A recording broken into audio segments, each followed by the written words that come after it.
A dimensão de estilo de aprendizagem da compreensão está relacionada à forma como um aprendiz constrói seus conhecimentos, quanto à ordenação das informações e à conexão entre elas. Muitos conteúdos são tão complexos que uma compreensão apenas parcial deles pode ser significativa para boa parte dos alunos. Entretanto, a compreensão total desses conteúdos, possível para poucos alunos, leva a um salto qualitativo e quantitativo do aprendizado de enormes proporções. O aprendiz passa a enxergar o mesmo conteúdo em uma dimensão diferente, que lhe permite, por exemplo, resolver problemas altamente complexos com maior facilidade. Nessa dimensão, o aprendiz pode ser sequencial, quando aprende pouco a pouco, ou pode ser global, quando a compreensão parcial do conhecimento tem pouco significado, de tal forma que a aprendizagem só ocorre quando uma maior quantidade de informações está associada. Os dois estilos de aprendizagem desta dimensão, os sequenciais e os globais, como os ativos e os reflexivos, são muito diferentes.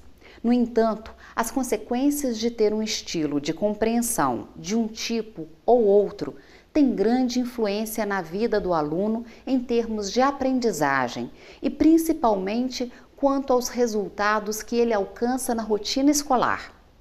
Como veremos neste módulo, todo o sistema de ensino de uma forma difícil de mudar favorece aqueles que têm compreensão sequencial. Vamos entender por quê. Aprendizes sequenciais aprendem no ritmo de um passo de cada vez, enquanto os aprendizes globais aprendem em grandes e conectados aglomerados.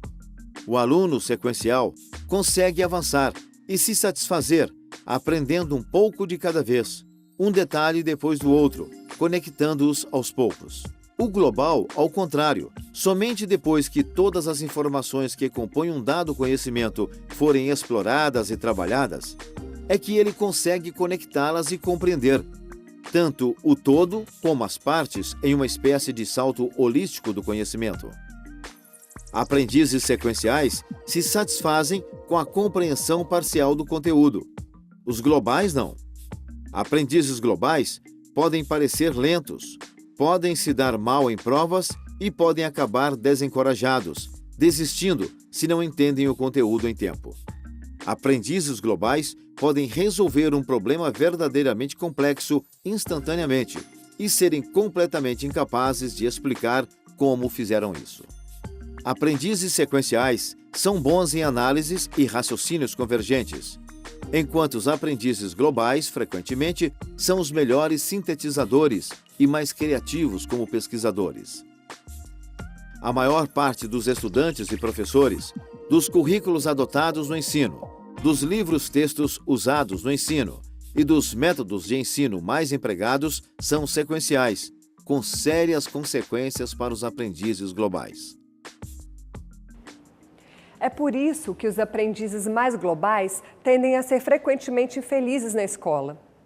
Isso ocorre, por exemplo, porque os estudantes sequenciais podem resolver problemas com compreensão incompleta da matéria e suas soluções são geralmente ordenadas e fáceis de acompanhar, o que facilita sua vida na escola. Já os estudantes globais trabalham no modo do tipo tudo ou nada e podem parecer lentos, indo mal nas tarefas extraclasse e nas provas. Essa situação persiste até que percebem o quadro completo do conteúdo trabalhado. A partir desse momento, frequentemente vêm conexões que escapam dos sequenciais. Essa é uma vantagem, mas que demora a beneficiar o aluno global, já que a evolução passo a passo dos sequenciais é mais facilmente percebida nas atividades e avaliações. Essa desvantagem dos sequenciais, ou seja, de que raras vezes têm uma visão completa do contexto mais amplo do conhecimento, não chega a atrapalhar. Como a maioria das pessoas também é assim, essa desvantagem não fica evidente. Vejamos as proporções entre globais e sequenciais. –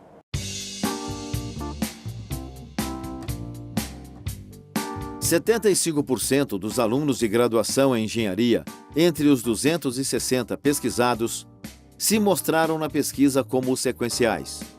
Apenas 24% eram globais e 1% tanto global como sequencial. Dos 457 alunos da pós-graduação em engenharia, 67% se revelaram sequenciais, 32% globais e 1% tinha os dois estilos. Já entre os 568 professores pesquisados, 70% eram sequenciais, outros 28% globais e 2% eram dos dois estilos. Portanto, nesta pesquisa, alunos e professores, na dimensão de estilos de aprendizagem da compreensão, se mostraram predominantemente sequenciais.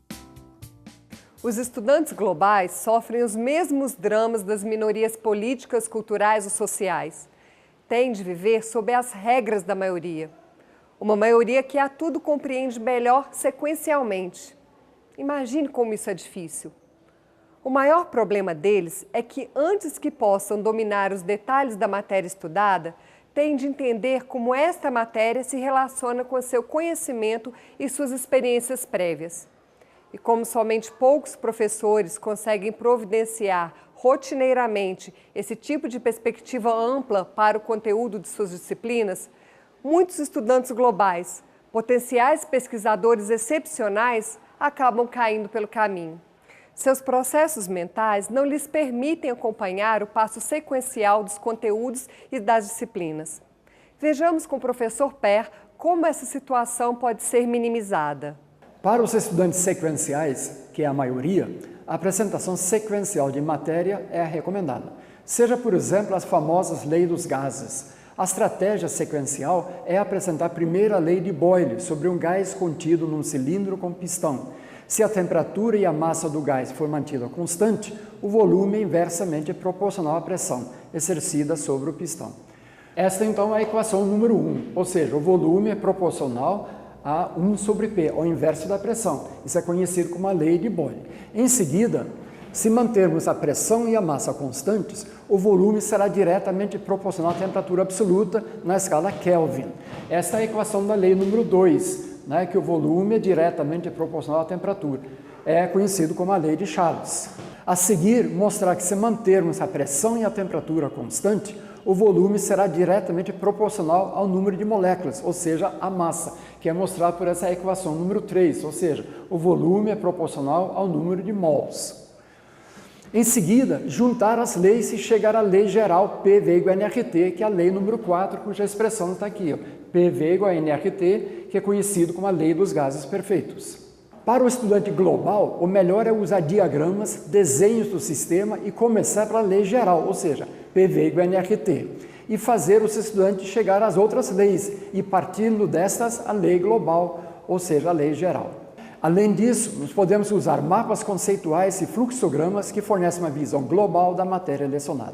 Mais para frente, nós vamos mostrar que nós podemos dar uma aula sobre esse tópico dos gases, atendendo a todas as dimensões e atendendo a todos os estilos de aprendizagem.